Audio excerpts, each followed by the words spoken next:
Oh, menunggu waktu sholat dengan amal soleh, mengisinya dengan amal-amal yang baik. Ini dosa-dosa kecil. Beda sama dosa besar. Kalau dosa besar itu dosa yang sangat luar biasa. Itu kalau dosa besar nggak cukup dengan yang seperti ini, nggak cukup. Tetapi bagaimana? Oh, mana sih dosa besar? Durhaka sama orang tua, mencuri, membunuh dan lain sebagainya. Itu kan dosa-dosa gede tuh. Kalau dosa gede yang kayak begini nih, nah maka hendaknya satu di antara cara untuk bertaubat kepada Allah supaya dosa dosa diampunin sama Allah Ta'ala, hendaknya taubat kembali, enggak ingin ngelakuin amal maksiat itu lagi. Tuh. Kemudian dosa itu juga dibagi menjadi dua. Ada yang dosa hubungannya sama Allah, ada yang dosa hubungannya sama manusia.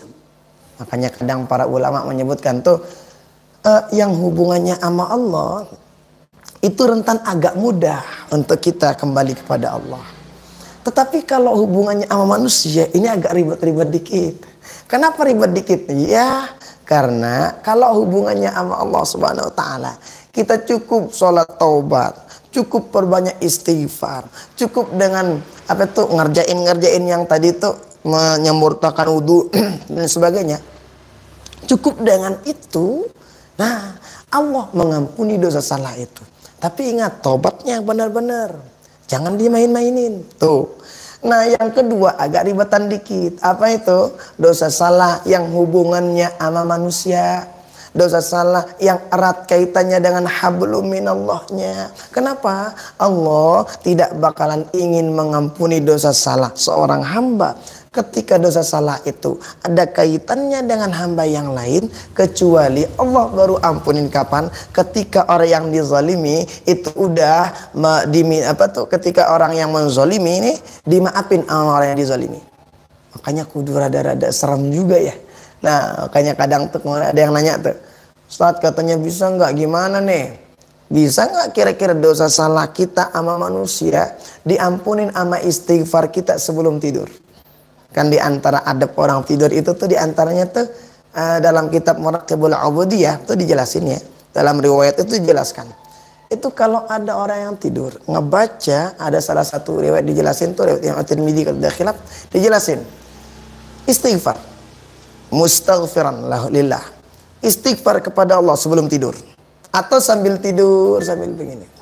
Bisa diampuni dosa salah? Bisa. Itu yang hubungannya sama Allah. Lalu bagaimana kemudian yang hubungannya sama manusia?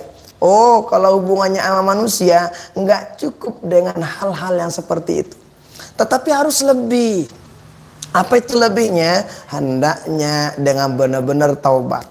Tuh, makanya sebelum tidur kalau nggak bisa misalnya bertasbih pakai ini atau bertasbih pakai ada yang alat tasbih itu ya, musabihat itu. Kalau nggak bisa pakai itu, banyak-banyak cukup baca astaghfirullah alladzi la ilaha illa huwal hayyul qayyum wa atubu ilaih. Cukup baca itu.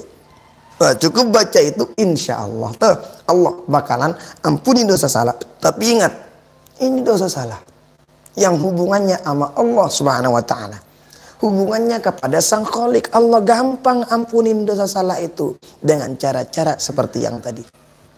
Tapi lihatlah, ketika itu ada hubungannya sama manusia, nah ini bakal ruwet dikit, bakal beda dikit. Kenapa? Harus minta maaf sama orang tersebut dulu, baru diampuni dosa itu sama Allah Subhanahu wa ta'ala. Maka baginda Rasul mengajarkan kepada kita, wa atbi'is sayyi'atal hasanata tamhuha. Hendaknya ketika mengerjakan kejelekan, barengi kejelekan tersebut dengan amal soleh, barengi dengan kebaikan-kebaikan. Kenapa? Dengan kebaikan tersebut bisa mengampuni dosa salah yang udah dilakuin. Tapi ingat, dosa salah yang hubungannya sama Allah Ta'ala. Dua, dosa-dosa kecil yang gampang dilakuin. Nah, begitu kurang lebih apa tuh dijelaskan oleh para ulama.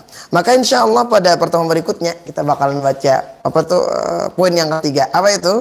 Wa khaliqin nas bi khuluqin hasanin. Insyaallah pada pertemuan berikutnya. Hadanallahu wa iyyakum ajma'in. Allah taala ala wa alam wa ilmuhu atammu ajal. Subhanakallahumma bihamdika asyhadu an la ilaha illa ant astaghfiruka wa atubu ilaik. Wallahul muwaffiq wal hadi ila sabilir rasyad. Wassalamu alaikum warahmatullahi wabarakatuh.